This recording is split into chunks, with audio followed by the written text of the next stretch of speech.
নমস্কার, ভক্তি আলো ইউটিউব চ্যানেলে শ্রীমদ্ ভাগবত মহাপুরাণের ধারাবাহিক পর্বে আপনাকে স্বাগত জানাই। আজকের পর্ব পুরঞ্জন উপাখ্যানের প্রারম্ভ। চ্যানেলে যারা নতুন তাদের অনুরোধ জানাবো চ্যানেলটি সাবস্ক্রাইব করে শ্রীমদ্ ভাগবত মহাপুরাণের ধারাবাহিক পর্বগুলি শ্রবণ করুন। আসুন আজকের পর্ব শুরু করি পুরঞ্জন উপাখ্যানের প্রারম্ভ। মৈত্রেয় বললেন, বিদুর, ভগবান শঙ্কর প্রচিতাগণকে এই রূপ উপদেশ দিলে তারা ভক্তি ভরে তার পূজা করলেন। এরপর সেই রাজপুত্রদের চোখের সামনেই ভগবান হর অন্তর্ধান করলেন। ভগবান শিবের উপদেশ অনুসারে প্রচিতাগণ এর ফলে জলের মধ্যে অবস্থিত হয়ে রুদ্রদেব কথিত সেই স্তোত্রের জপে রত থেকে 10 সহস্র বৎসর তপস্যা করেছিলেন। এদিকে এই সময়ে প্রচেতাগণের পিতা মহারাজ প্রাচীন বর্হি কর্মকাণ্ডে বিশেষভাবে আসক্ত হয়ে পড়েছিলেন। অধ্যাত্ম তত্ত্ব বিশারদ দেবর্ষি নারদ তখন কৃপা পরবশ হয়ে তাকে পরমার্থ তত্ত্ব সম্পর্কে অবহিত করার জন্য উপদেশ দিয়েছিলেন। তিনি তাকে বললেন, মহারাজ, এই কর্মানুষ্ঠানের সাহায্যে তুমি নিজের কোনো কল্যাণ সাধন করতে চাইছ। দুঃখের আত্মান্তিক নাশ এবং পরমানন্দ প্রাপ্তির নামেই তো কল্যাণ, সে তো এই কর্মসমূহের দ্বারা লাভ করা যায় না।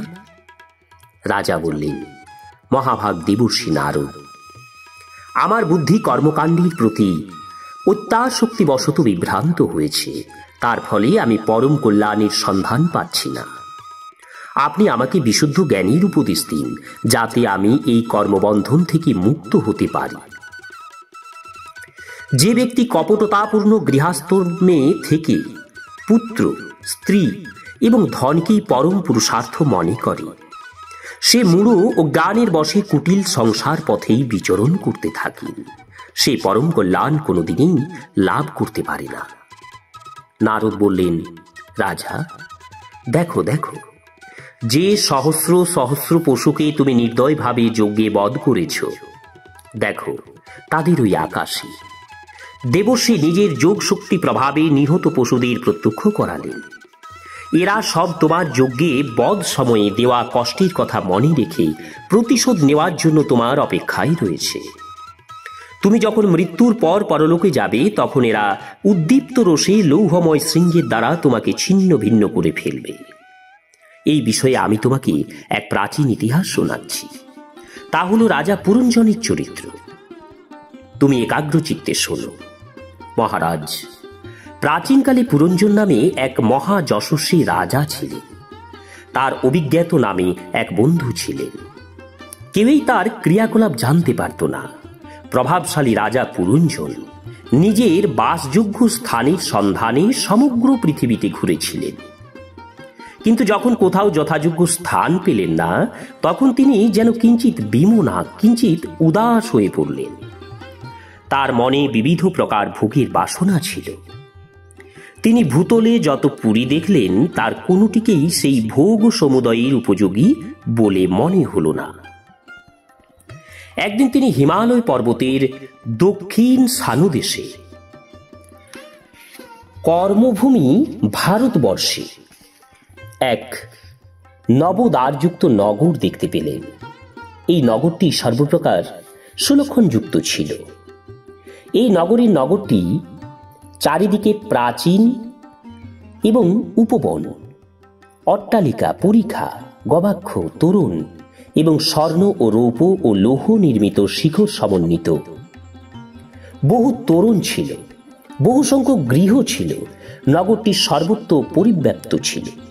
সেখানে প্রাসাদগুলির ভিত্তি, দেওয়াল নীলা, স্ফটিক, বৈদুর্য, মুক্তা, মরকত, পান্না এবং মাণিক্যের অর্থাৎ চুনি দ্বারা রচিত ছিল।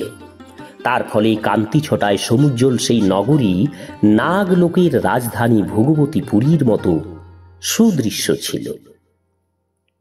সেখানে বিভিন্ন স্থানে অনেক সভাগৃহ, চত্বর, রাজপথ, ক্রীড়া ভবন, আপন অর্থাৎ পণ্য বিক্রয় স্থান, দোকান বাজার, বিশ্রামস্থান, ধ্বজা, পতাকা এবং প্রবাল নির্মিত বেদি শোভা পাচ্ছিল।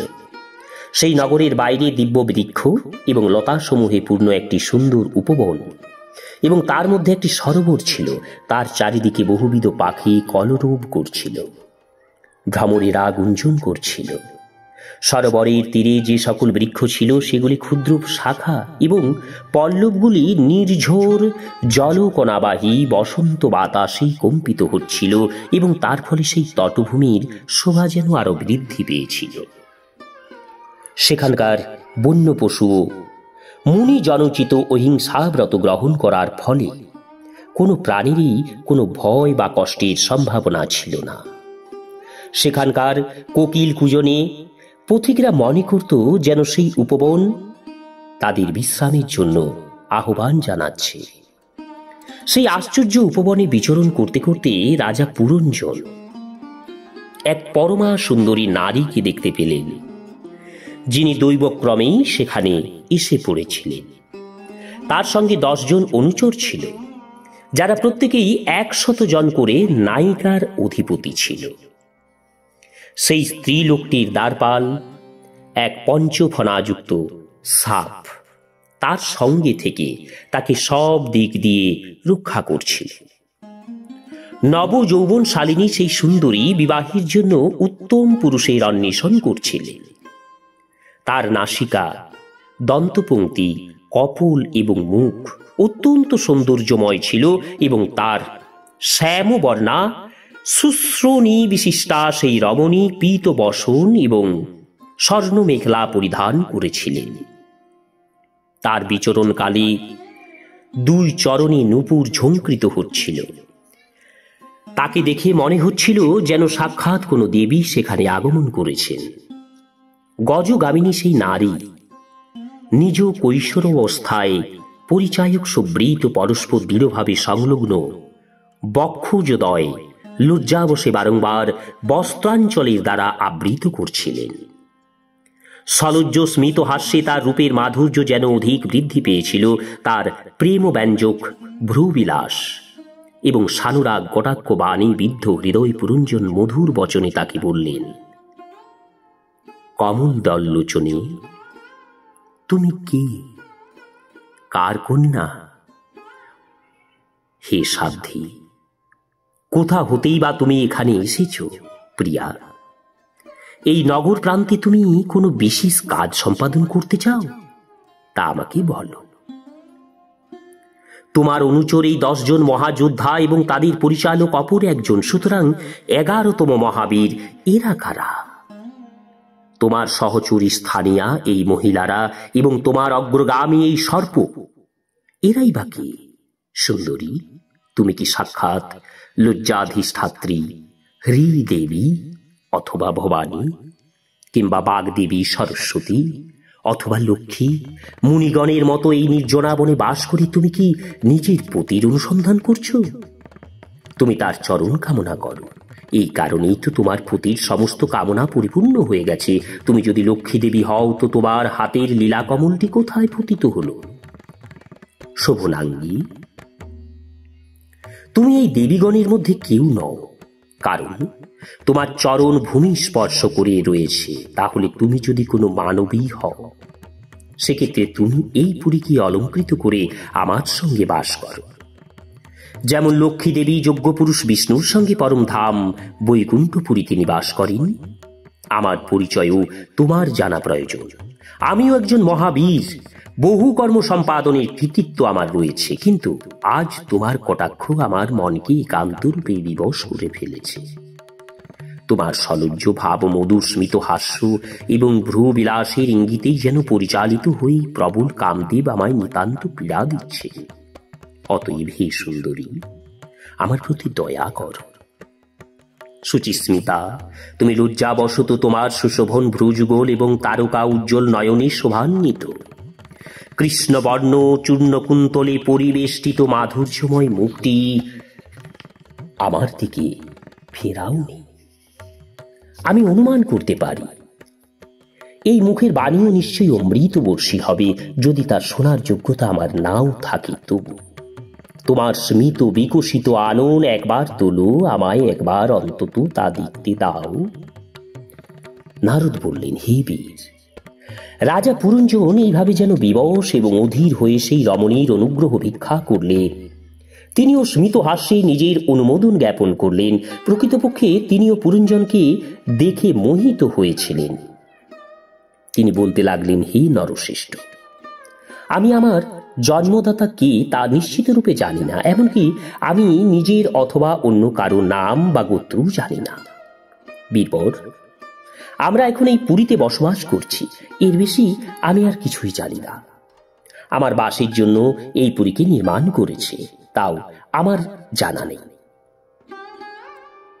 হে মানব, সকলের প্রতি যথাযোগ্য সম্মান প্রদর্শনকারী, আমার সঙ্গে যাদের দেখছেন সেই পুরুষগণ আমার সখা এবং নারীগণ আমার সখী। আমি যখন নিদ্রিত হই তখন এই সর্প জেগে থাকি, এই পুরীকে রক্ষা করে। অরিন্দম, আমার সৌভাগ্যবশেই আপনি এখানে পদার্পণ করেছেন, আপনার মঙ্গল হোক। আপনি বিষয়ভোগের বাসনা পোষণ করেন, আপনার সেই কামনা পূর্তির জন্য আমি আমার সঙ্গীগণের সাহায্যে সর্বপ্রকার ভোগের আয়োজন সম্পন্ন করে দেব। প্রভু, আপনি আমার উপনীত অভীষ্ট ভোগ্য বিষয়সমূহ উপভোগ করে এই নবদ্বার বিশিষ্ট পুরীতে শতবর্ষ অধিষ্ঠান করুন। আপনি ব্যতীত অন্য কার সঙ্গেই বা আমি উপভোগে রত হব? অন্যেরা তো সম্ভোগের মর্মই জানে না, বিধিসম্মত ভোগও গ্রহণ করে না, পরলোকের চিন্তাও করে না, অথবা আগামীকাল কি হবে সে বিষয়ের সম্পূর্ণ উদাসীন থাকে। অতএব তারা তো পশুতুল্য। ইহলোকে গৃহস্থাশ্রমে ধর্ম, অর্থ, কাম, সন্তান সুখ, মোক্ষ, যশ এবং দিব্য স্বর্গাদি লোক সমূহের সিদ্ধি হয়ে থাকে। সংসার থেকে জ্যোতিগন্ত এসবের কল্পনাও করতে পারে না। ইহলোকে গৃহস্থশ্রমেই পিতৃগণ, দেবতা, ঋষি, মানুষ তথা সর্বভূতের এবং নিজের কল্যাণের একমাত্র আশ্রয়। মহাপুরুষগণ এই রূপেই বলে থাকে।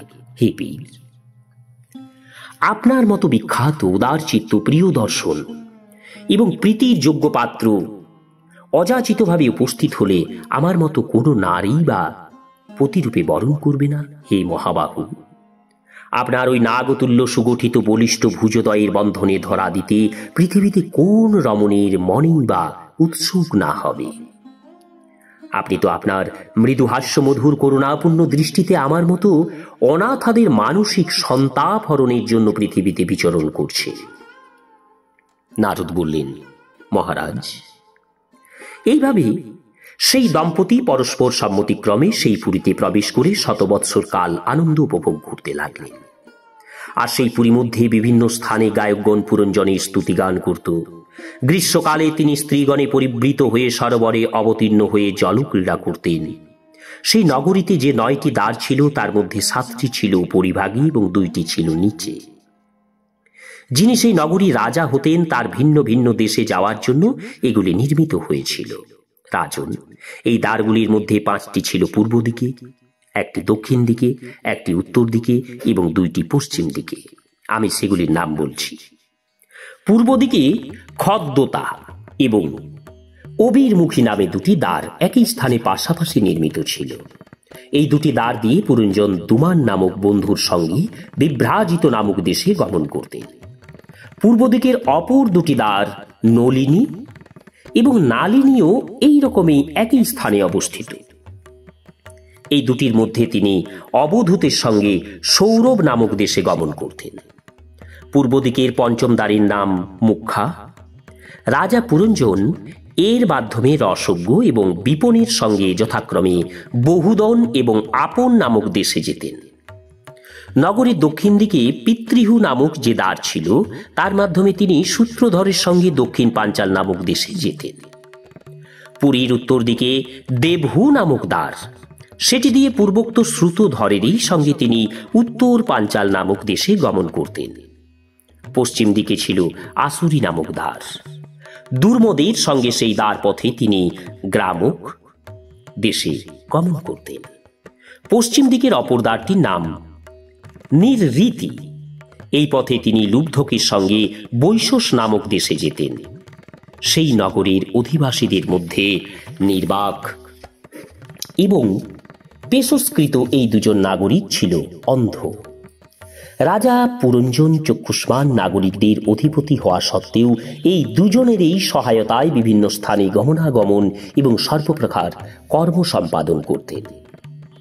নিজের প্রধান সেবক বিজু চীনের সঙ্গে যখন তিনি অন্তঃপুরে প্রবেশ করতেন, তখন পত্নী পুত্রাদির কারণে উৎপন্ন মোহ, প্রসন্নতা এবং হর্ষ অনুভব করতেন।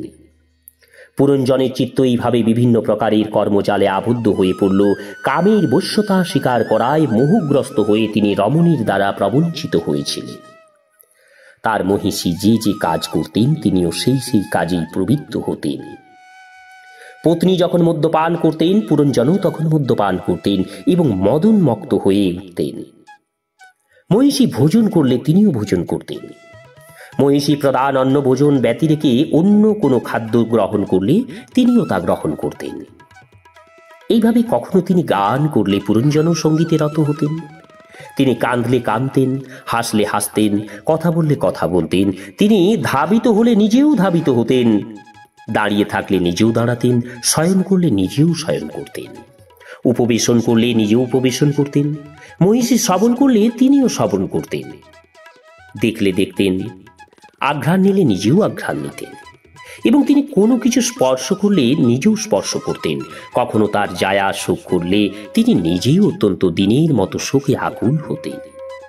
তিনি হৃষ্ট হলে নিজেও হর্ষ প্রকাশ করতেন, তিনি আনন্দিত হলে নিজেও আনন্দিত হতেন। এই প্রকারে রাজা পুরঞ্জন নিজের সুন্দরী পত্নী কর্তৃক সম্পূর্ণরূপেই প্রবঞ্চিত হয়েছিলেন। সমগ্র প্রকৃতিবর্গ, তার পরিবারগণ তার সঙ্গে প্রতারণা করেছিল। সেই মূর্খ রাজ্য সম্পূর্ণরূপে পরবশ হয়ে নিজের ইচ্ছা না থাকা সত্ত্বেও অনুকরণ করে যাচ্ছিলেন।